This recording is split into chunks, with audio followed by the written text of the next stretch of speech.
got Mr. Broughton and Mr. Locke. Others want to get on the list for a question?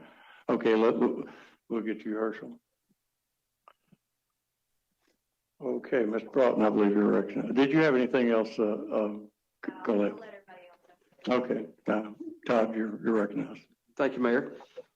I looked it up right quick, and according to the Tennessee property data page, and I realized that property sells for more than what it lists. It lists for 101 on it. That's the tax assessment. So I would say that the 141 is a good price. 101,800 is the exact amount listed on the Tennessee property data page. If anybody wants it, I'll be glad to send it. That's the assessment by Sullivan. Yes. Okay, we have Commissioner Locke. You're recognized. Would you turn your microphone on? I'm sorry, I can't hear. Just do the appraisal price is what we would pay for it. See if she would be on board with doing that amendment instead of doing asking price. Okay. And I assume that would be requesting that I go back and negotiate with Mr. Blackburn. Okay, I've got Mr. Glover, you're recognized. Thank you, Mayor. If I'm reading this correct, and which I'm for the property, I think it's a great location, and anytime you can purchase property that adjoins the courthouse and the historic part of Blountville that we've got here, I think it's a great investment. But one question I've got here on this is something about moving maybe some of the county offices into this structure. What type of county offices are we looking at moving in there, or has anybody made a decision of who it would be? I could probably answer that, Herschel. There's been discussed to move the planning and zoning department there. The layout, each room in that home has an outside entrance. And there would be some remodeling required on the home to make it suitable for our planning and zoning department. Of course, they've been in the basement down here for years, and they don't, the area they're in now would be used for storage of the records, but we have discussed that with Amber and Mr. Bailey, and it could serve that purpose if county decided to buy it and the commission approved it. Does she have any money in her budget to? No, she wouldn't have anything. She does not have any funds. All of her fees that she charges goes directly into our general fund. Well, you know, a few months ago, Ms. Jacobs done a terrific job on finding the place in Kingsport and moving forward with it, and I think that was a good investment too.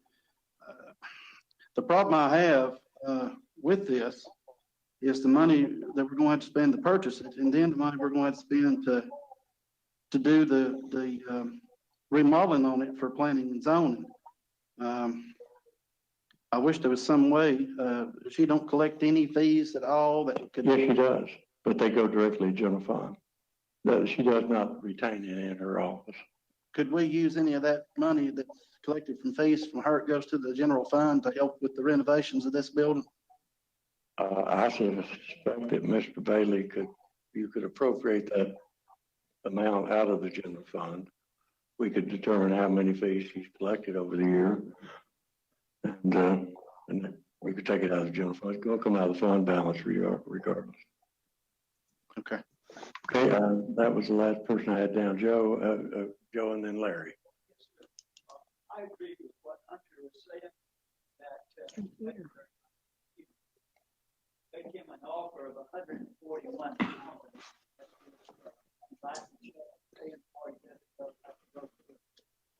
I can't hear you. I would,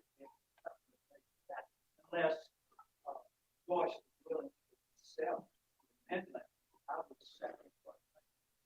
Okay, thank you, Joe. Commissioner Crawford. Am I understanding correctly that Commissioner Crosswhite has made an ask or recommendation that we amend this resolution to go back to the actual asking price? So we will be voting on her amendment. Is that correct? Instead of voting on what we've got before us. Commissioner Crawford, I've just spoke with the owner, Mr. Blackburn, and he is willing to take 145. And to me, I don't think we ought to pass up this land because of the space where it's at, the location where it's at. His land joins right next to the maintenance department, over behind the Dairy Inn, and he would love to see Sullivan County own this property because of that. But he's going to sell it. It is already zoned as B2 commercial. And like I said, it's adjoining right with the maintenance, the old Dairy Inn, and it'd be a shame if we passed up this opportunity to get this property. Let's see, I don't have anybody else on the list. Commissioner Hutton and then Commissioner Stidham. Is this on first reading? It is on first reading. It is. I don't know if the commissioner was going to move to suspend the rules, but Commissioner Stidham. Mr. Chairman, this is for Commissioner George. What's the average commission for a home like this for a realtor and a broker? 6%. Commercial property can be as high as 10% for a commission.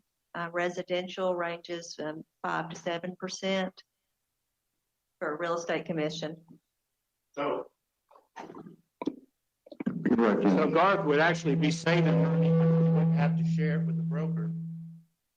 That's why I was getting ready to say, Commissioner Stidham, Mr. Blackburn is a licensed real estate agent, so he will not be taking any fees for selling this property. Okay, Colette, you recognize. Joyce, in doing this offer, is it subject to any kind of home inspection or termite inspection, or is it strictly an as-is purchase? As far as I know, it's as is, but he has gone in, and it hasn't been that long ago that he's renovated the home and, done some upgrades on it. So I'm sure that he wouldn't care if you did an inspection, but it's going to have to be remodeled anyway for handicap accessible. So I just hate to see this opportunity for Sullivan County to own this property when it's so close to what we call the courthouse square. Commissioner Vance and then Commissioner Harron. Mr. Chairman, I'd like to make a motion. We'll accept the 145 and add the sponsor will allow that to be introduced in this resolution. Okay, I've got Commissioner Calton, but we have a proper motion on the floor. Do we have a second? I was going to second it. Commissioner Morrell. We have a motion I was on going the to second. Doesn't cut off debate, but we're on the motion to accept 145, and Commissioner Harron, you're next. Yes, sir. On the motion to accept a $145,000 offer. Right. I'm for 145. I was just going to say, I hope we do a waiver of the rules so we can go ahead and secure this rather than waiting a month and it may be sold out from under us. Thank you, Joe. This is true. This is true. Commissioner Morrell, did you ask to be recognized? Thank you, Mr. Chairman. I think kind of talking about what Colleen was talking about. 10% of commercial property, of course, this is residential right now, but even residential property, Colleen, 6%. You add that to the 141, which is an opinion of value by one fee appraiser. You could go get another appraisal or two, and they might very well be higher than that. You don't know, but I think we need to go ahead and accept the 145. It's close to us. We don't get an opportunity to purchase property where we have a need for it that adjoins us that much. And I think we're to vote on it. Really do. Thank you.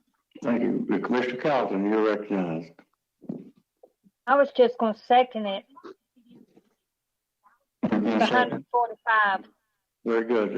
We'll add you as a second on the motion to accept the offer of 145. And Commissioner George, and then Commissioner Hutton.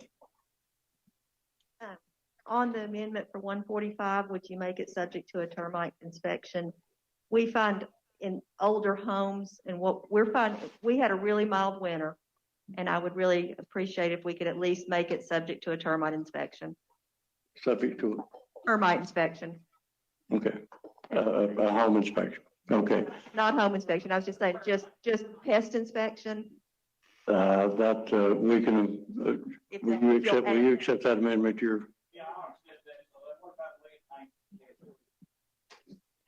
You got it. You're going to have you're going to have lead bait. There's no reason to know. You're remodeling it. Okay, Commissioner Hutton, you're recognized. I think that the purchase of the property is important. I think it's what you guys are saying, and I guess I'm just concerned about spending a lot of money on things. I mean, I understand that we want to jump on this property because it's there, but I'm also thinking about, you know, the economic advice of being conservative at a time when there's a lot of economic questions. I think the people of our community are sort of expecting that. A lot of things that are going to keep coming through the door for us to spend money. I mean, as much as I want to say yes to this resolution and say, hey, let's write a check, I'm also like, well, Abingdon just laid off 70 people within its city government. We have no idea how things are going to really play out. Mr. Bailey last night talked about setting the budget for next year and being wise about how we do those numbers. I just, as much as we want to run out and buy a house for the county, I think about a lot of people in our community that have been laid off or furloughed, and I'm hesitant to say, yeah, let's write a check. That's a lot of money. Doesn't seem like it, maybe, but it is to me. So that's just my thought about it. I think if you put it on waiver of rules, I'm going to vote no, but that doesn't. I mean, I think the overwhelming majority here is yes, but I would vote no, not because I'm not for it, but because, you know, where are we going to be in a month? Can we not wait a month, you know, instead of doing this on waiver of rules to see how things play out a little better? But that was all I have to say about it. Commissioner Hutton, anybody else like to speak? I failed to ask Commissioner Crosswhite if she would accept that amendment. And again, to kind of set the stage, this is on first reading. It's not normal for us to amend resolutions on first reading, only if Commissioner had asked to suspend the rules or to waive the rules. Commissioner Crosswhite, are you satisfied on first reading and then consider the amendment at the next meeting on second reading? Yes, sir. And I have spoke with the seller, and he would accept the 145 and complete a termite pest, whatever you want to call it, inspection. You would like to go ahead and file this on first reading? Yes, sir, please. Second reading to the next regular scheduled meeting? Yes, please. Okay. Is everybody satisfied with that? This is I've never negotiated a price like this at a legislative session, but it seems like you've reached a point where you can vote on it next week reasonably. So without objection,